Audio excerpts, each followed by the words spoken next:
question, does the SEC really need the rest of the country?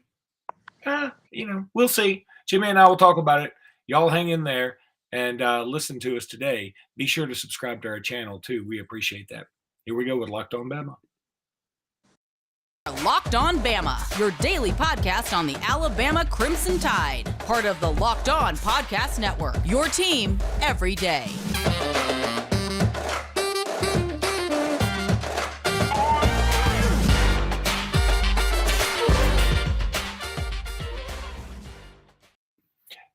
Hey, everybody, and welcome back into Locked On. Jimmy Stein, that's him. Jimmy. Oh, I'm doing just fine. Can you hear me? I can now, but it is like I'm watching an old Godzilla movie because your mouth is moving after I hear your voice. A little scary in the sense that are you warning me that a 80-foot tall lizard is about to Godzilla stomp all over my little town here?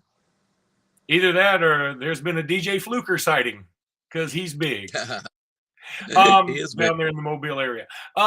Jimmy, let's go ahead and knock this out. Jimbo Fisher continues to talk for absolutely no reason. You know, on Twitter, the thing is now where it goes nobody, absolutely nobody ever. And then something, it's like somebody does something. It's like nobody asked, nobody wanted it anymore. Jimbo Fisher went on some news station and in true Jimbo Fisher fashion, sounding just like a guy who's guilty of literally everything. He speed talks his way through an interview. And then when the interviewer's like, oh, because Jimbo said something like, hey, I did some digging around. Only one of our enrolling guys has an NIL deal. Only one. I checked it out. And the guy goes, oh, that's wild. Well, why do you think everybody's saying otherwise? Because they're all lying. Everybody's lying but me. Everybody's lying. I can't. Are you lying? Do you know how to lie? Do you do research? Do you do research at all? And I was thinking, let the man ask you a question. Because my question would be, okay, well, how many NIL deals do your freshmen that haven't enrolled have? That's a good question. That's not a bad question. And and I guess he was scared Jimbo Fisher it would light a M80 up his butt and he'd just go firing out of the room. But look, Jimbo is quickly becoming one of the most hated coaches in college football, if you ask me. I'm not sure he's doing himself a lot of favors. He was a jerk to that reporter. I mean, a jerk. That reporter didn't spark or say anything too wrong, and Jimbo just sort of tore into him. And this is a San Antonio local news guy. It's not ESPN or someone from Birmingham. I mean, this was local, and then Jimbo lights him up with the friendly fire. Hey, look, this is what I think's going to happen. And, I've been right on Jimbo before. I don't know if I'll be right this time. This is pure speculation. I'm not telling y'all facts, but this is what I believe is going to happen, is that down the road at some point, maybe SEC media days, when he's really confronted with this by unfriendly media, I think it's going to come out, or my guess is it will come out that what Jimbo has been saying is a partial truth and potentially the biggest bald-faced lie ever, which is the collective, Texas A&M's collective, the collective that works with A&M, has paid all of these guys probably large sums. And when confronted with this, Jimbo's going to say, I didn't lie about a thing. I said we. I said Texas A&M. I said me. We didn't pay anything. I don't know what the collective is doing. That's not us. That's somebody else. I don't know. We're not even allowed to know what they're doing. Well, I'll just say this. If it plays out that way, and there's no way for me to know that, but if it plays out that way, that is the most, I mean, I'm telling you that it is pure negligence for a head coach not to know what's going on with the collective that's serving his school's interests. It's negligent because is that Jimbo? They're making all our players ineligible. I don't care. I don't know. That's not my business. You don't think it's his business to know that his kids could be ineligible or might be ineligible if the collective isn't following the rules as they're supposed to follow it. You don't think Jimbo cares what the collective is paying his players? Now, that's just speculating if he's going to use that sort of double talk to get out of this later by saying, no. I was saying Jimbo Fisher paid nobody. I was saying Texas A&M paid nobody. I didn't say anything about this collective. I don't know anything about them, which he's already said, by the way. He's already said. And Jimmy, here's what's funny. So if he doesn't know what's going on with the collective and he doesn't know what the collective does or where they are or who even to call, he can't even call them collect. Let's say, does he think that he just, man, I've never signed more than 1 5-star in my career, and I must be doing something right. It reminded me of this and this, I'm telling you, when I was young and I grew up in Alex City on Lake Martin, and we were like last to get everything. I mean, last to get cable. I mean, they just didn't run cable down to the lake for the longest time. And I'll never forget, one day I went down to my television downstairs and started flipping the channels, still this dial television. Started flipping the channels, and I was getting all these channels, and the 2 cable guys were still there. And I just thought they were TV repair guys. I didn't know what the hell they were. And I went up to him, I said, man, I don't know what you 2 guys did, but in the last 5 minutes, I've been getting like every channel I could possibly get on my dial. They were like, yeah, we're with the cable company and we installed cable. I mean, what I'm saying is it reminded me of, hey, something, you guys must be magic and I must be the luckiest bastard ever because I just started changing channels and now I'm getting everything. And when really the answer is, you're not just lucky in signing a bunch of 5-stars this year. The collective has helped you. And again, what's the big you can say what's the big deal? I guess the NCAA is saying, yeah, it could be a big deal potentially. And maybe it is. But I guess the way he understands the rules, it's not a big deal. So why not own up to it? But we've been down that road so much, Jimmy. I want to go ahead and tell everybody about Bet Online. Bet Online is where you want to go because that's where the game starts. I've told you this 100 times. I don't even know why I need to tell you anymore. Our partners at Bet Online know that they're the #1 source for all of your sports wagering information and needs. I mean, you can get whatever you want at Bet Online. I'm telling you, it's the best betting website on this planet. There might be another betting website on another planet that's just as good. I don't know. What? Could be. We don't know that there's not. Yeah, we don't know that A&M's collective's paid anybody anything at all. We don't know. But go to Bet Online. They've got everything. You can bet on Major League Baseball. You can bet on college football futures, NFL futures, whatever. At Bet Online, at the NBA playoffs, it's hot and heavy right now. Go to Bet Online. That's where the game starts.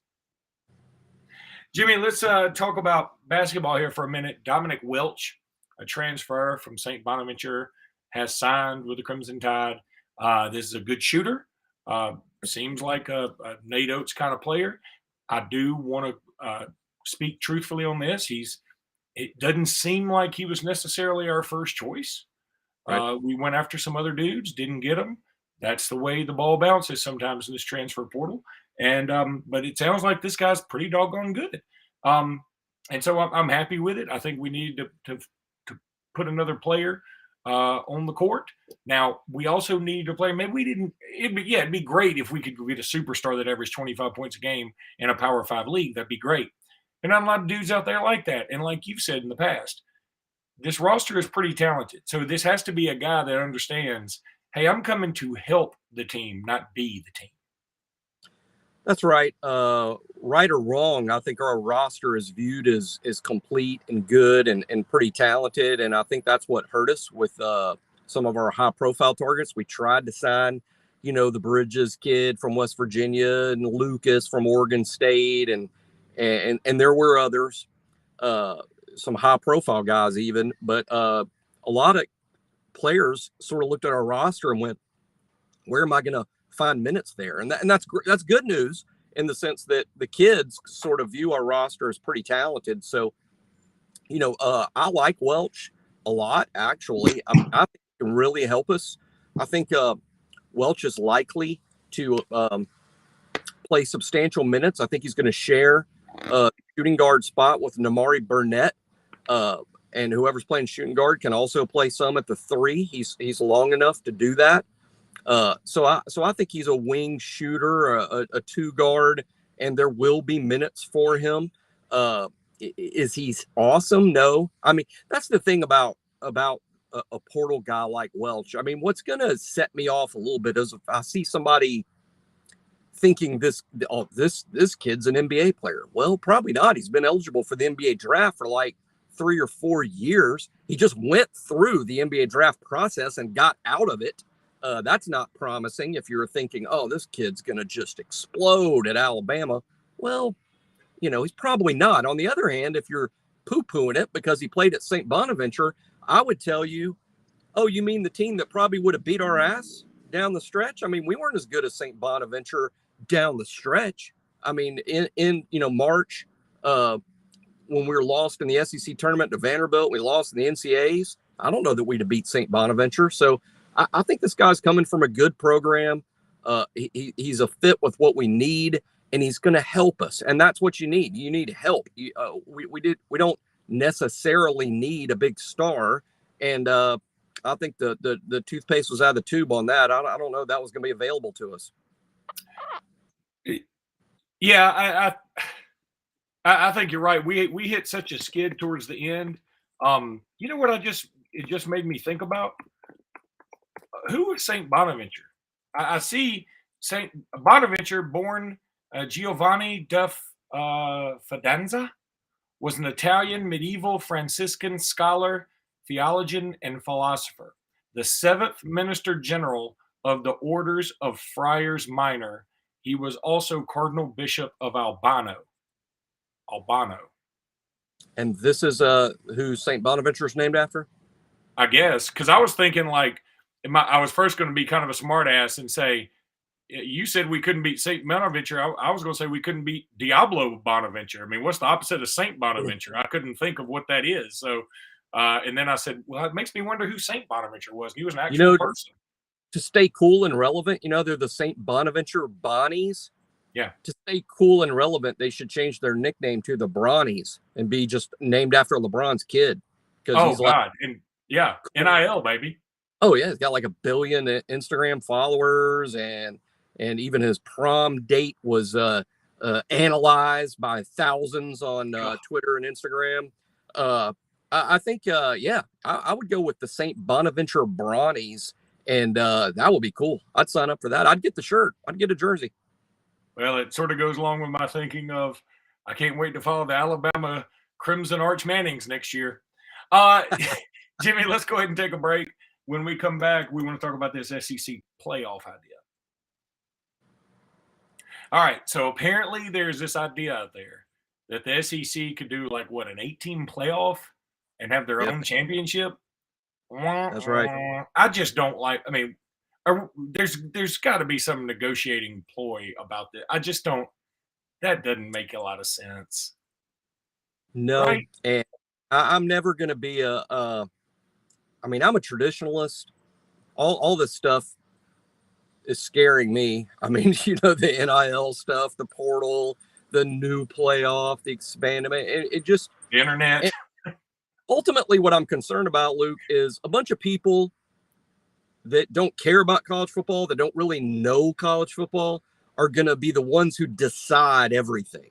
And, whether it's judges or the U.S. Congress or the president or just somebody that doesn't know and love college football. And we're going to have this new game and system foisted upon us that just doesn't make any sense. But about the SEC thing, I'm with you. I think this is some sort of a negotiating ploy. I think what the SEC would like to do is expand to a 12-team playoff, and it has about 4 or 5 automatic qualifiers and maybe 8 that are there by invite, based on best available teams. Do you think the SEC wants auto qualifiers? I don't. Yeah, I think they do, as long as it's a few. As long as it's just a few, as long as it's like 4 or 5 or 6, and there's still room for as many as 6 wild cards, I think they'd be all right with that. They damn sure don't want a playoff where it's just nothing but automatic qualifiers. That's not in the SEC's best interest, and frankly, it's stupid. But I got to be objective too. I think an SEC playoff is stupid. I don't want to play a full look. This is what really gets to me in all the sports, and now the college football will be joining it. I don't want to see a 12-game schedule that includes 9 SEC games, and all we've done at the end of all of that is come up with seeding for half the league to make the championship tournament. Yeah. All that does is cheapen those regular season games. And I'm like, you son of a bitches, why did you make me pay all that money to go to all those games and cheer my lungs out for what? For what? To determine who's the 3rd seed and who's the 5th seed? When half the league makes the playoff, you can go 7-5 and be in the playoff. I'll be so upset about that. And I'm upset about that in any sport, by the way. I hate when it's such a screw job to the fans when you cheapen the regular season and make it all about the postseason. Then why are you charging so much money for these regular season games? Why do you want us to care so much when really it doesn't matter, does it? So I would hate for college football, and particularly the SEC, to turn into that. No, I agree. And Jimmy, we're going to go ahead and stop it right there, because what I'm afraid of there for a while, if we had continued on with the podcast, the way you were moving your own camera phone, you were moving it down further and further down your face, and we were going to wind up somewhere around your belly button if you had continued on that rant. Belly button, if you're lucky. I was getting upset, and I'm still getting. I'm upset. I mean, I just read this, an hour and a half ago, and it's just now kind of sinking in about how, hey, when you make these threats, even if it's a bluff, you can find yourself backed in a corner, and then you're doing it, and I just think it's non-serious to me. And I don't want the SEC to play an 18 playoff and then crown the winner the national champion. It's cheap, it's sick, it's dumb. Yeah, it's not right. And the SEC champion. We're all SEC homers here. That's not right. I mean, if we earn it in a way that Alabama, LSU, Texas A&M, and Georgia all go to the national championship in this 14 playoff format, I can live with that. I could certainly live with that. But if we can only invite SEC teams, I'm not down for that. I'm just not. I mean, we got to put some Notre Dames and some USC. Well, I don't know about USC. Yeah, it'd be nice to put USC. Maybe USC will get there this year. That's something I want to talk about later, is like outlook for next year and our early predictions for next season in terms of other teams outside of Alabama. But we will talk about that in the next podcast. We'll also get to that question that one of our listeners threw out there about the assistants. Totally forgot to do that this time, but I will do it next time. I'm pretty sure. So, all right, until next time, roll tide, everybody. Roll tide.